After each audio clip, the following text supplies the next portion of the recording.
You know what she endured.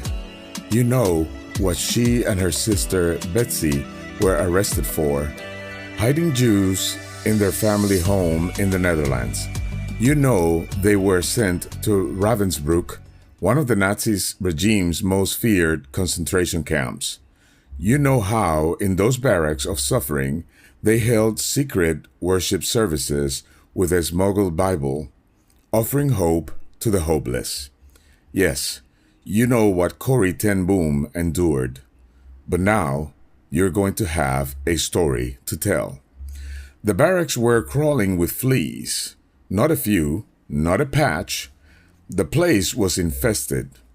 Corrie and Betsy, crammed into filthy wooden bunks with dozens of other women, found themselves constantly scratching, swatting, and suffering from bites.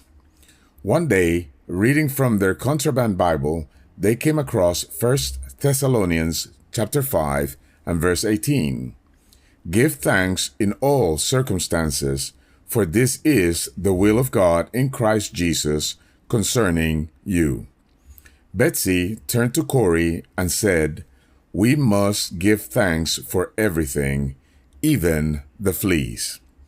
Corrie stared at her sister. Fleas? Betsy, no. Not even God can make me thankful for a flea. But Betsy insisted. So they bowed their heads and gave thanks for the fleas.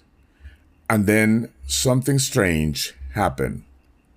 Weeks passed, and the women in their barracks continued to hold Bible studies and prayer meetings openly.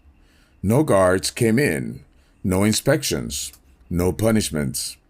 They later discovered why.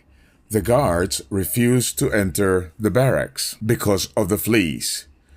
Corrie would later write the fleas were a blessing.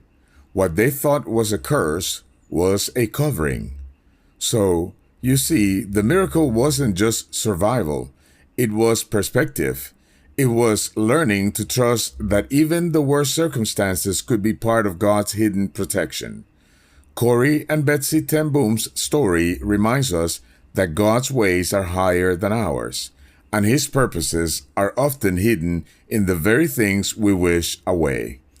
Who would ever think to thank God for fleas? Yet, those biting pests became a shield, an unlikely protection that allowed hope to flourish in one of history's darkest places.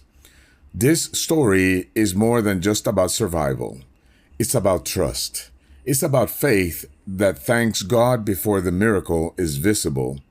Corrie and Betsy learned that gratitude isn't based on comfort, but on confidence in God's goodness.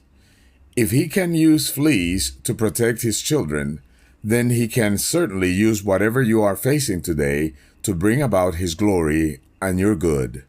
Romans chapter 8, verse 28 tells us, And we know that all things work together for good to those who love God, to those who are the called according to His purpose. When life feels unbearable, when trials seem meaningless, remember this: God is always at work, even in what feels like a curse. Trust Him.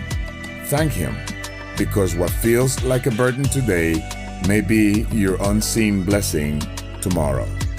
And now that you know the rest of this story, you have a story to tell.